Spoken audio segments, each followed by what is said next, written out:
السيدات مثلا بتكتشفوا عن طريق الصدفه، وعايزه برضو اعرف عن طريق الصدفه، يا ترى بقى كمان الست زي ما حضرتك قلت اللي مثلا، او البنت اللي مثلا والدتها او خالتها او عمتها او المقربين ليها جدا او اختها عندها سرطان ثدي، يا ترى ممكن لما يجي لها سرطان ثدي ممكن هيجي لها في نفس العمر او في نفس السن اللي جال لحد من قرايبها ولا لا؟ لا، مفيش اي ارتباط. وطبعا زي ما حضرتك قلتي ان هو سرطان الثدي، السرطان في العموم المفروض ان هو مرض كبار السن، ولكن للاسف للاسف ده احنا كنا بنسمع فعلا بعد سن ال60 يا دكتور، كنا بنسمع كده. بالظبط. لكن في العصر الحديث بدأ ان احنا نشوف السرطان في سن مبكر. بس انا عايز اقول حاجه في المعلومه دي، لو سرطان الثدي جه في سن كبير ده بيكون اقل شراسه، لان هو طب حلو سرطان ده. الثدي بيتغذى بالهرمونات. فسيادتك عارفه ان السيده من سن 15 لسن 45 او 50 بيحصل. بتبقى الدوره الشهريه منتظمه وشغاله، ففي هرمونات.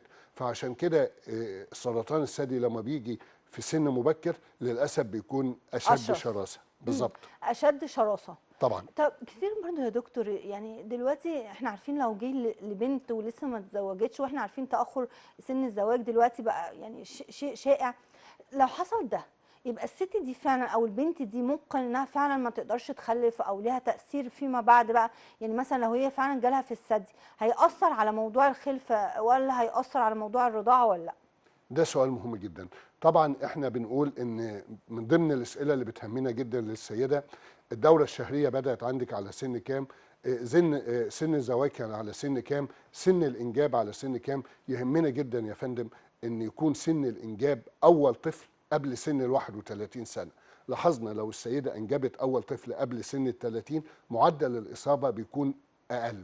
النقطه الثانيه، لو هي جالها وهي في السن بتاع الانجاب، احنا بننصح ان هي تأجل الانجاب سنتين فقط من الاصابه او العلاج. يعني سيده انا عملت ليها عمليه، اقول لها انا بس هندي حضرتك وسيله تنظيم النسل لمده سنتين، لكن بعد سنتين ممكن تخلفي.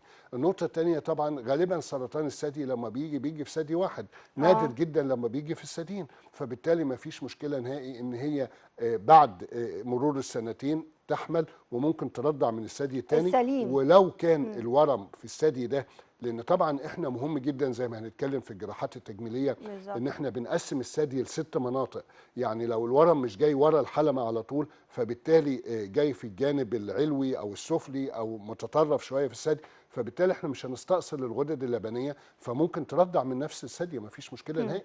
لكن لو استأصلنا الثدي كله، ما احنا بنستأصل الغدد اللبنيه يا دكتور، فده كده بيبقى فرصتها انها ترضع دي ضعيفه لا، ولا لا؟ احنا ولا قلنا ممكن احنا قلنا طبعا استئصال الثدي كله بصفه مبدئيه انا ضده، ونسبته قلت جدا. فعلا انت حضرتك في حلقات كتيره بالظبط طمنتنا على الموضوع ده. طبعا احنا هنحافظ على الثدي ونحافظ على شكل السيده، لكن لو كان يستوجب ان احنا استئصالنا كامل للثدي ممكن ترضع من الثدي الثاني.